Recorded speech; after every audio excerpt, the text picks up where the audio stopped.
दोस्तों ऐसे ही दिलचस्प वीडियो के लिए हमारे चैनल को सब्सक्राइब करें। चलिए शुरू करते हैं। गांव के बाहर एक पुराना महल था। दीवारें टूटी हुई थी, छत गिर चुकी थी। लोग उसे भूतिया महल कहते थे।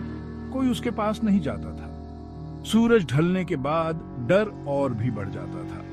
कहते थे महल में एक आत्मा रहती है, वह भटकती है और चिल्लाती है। गांव वाले डरे हुए थे। उन्होंने अजीब आवाजें सुनी थी। कुछ ने साया देखा था।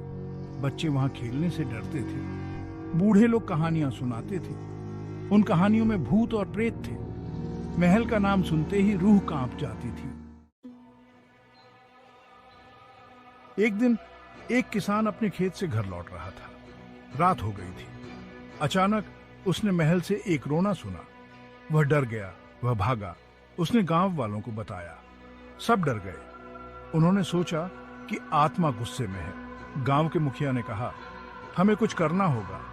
उन्होंने एक बैठक बुलाई। सब लोग डरे हुए थे। कोई भी महल के पास नहीं जाना चाहता था। तभी रामू ने आवाज लगाई। रामू एक बहादुर युवक था। वह निडर था। महल अंधेरे में डूबा हुआ था। चमगादड़ उड़ रहे थे। रामू धीरे धीरे आगे बढ़ा। अचानक उसने एक रोशनी देखी। वह रोशनी की ओर बढ़ा। एक कमरे में एक बूढ़ी औरत बैठी थी। उसका चेहरा उदास था। रामू डरा नहीं। उसने पूछा, आप कौन हैं?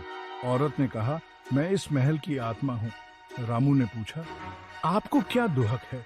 औरत ने अपनी कहानी सुनाई। उसे जीवन में न्याय नहीं मिला था। औरत ने बताया कि किस तरह उसे धोखा दिया गया था। उसकी संपत्ति हड़प ली गई थी और उसे मार दिया गया था। रामू ने ध्यान से सुना।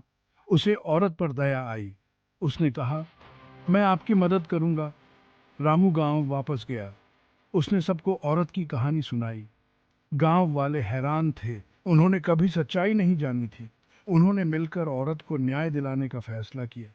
उन्होंने धोखेबाजों को पकड़ा और संपत्ति वापस दिलाई। अगली रात रामू फिर से महल गया। औरत वहां इंतजार कर रही थी। रामू ने बताया कि उसे न्याय मिल गया है। औरत मुस्कुराई। उसका चेहरा शांत था। उसने रामू को धन्यवाद दिया और गायब हो गई। अब महल शांत था। अजीब आवाजें बंद हो गई थीं। गांव वाले अब नहीं डरते थे। वे रामू के बहादुरी के लिए उसकी प्रशंसा करते थे। औरत को न्याय मिला था और उसकी आत्मा को शांति मिल गई थी।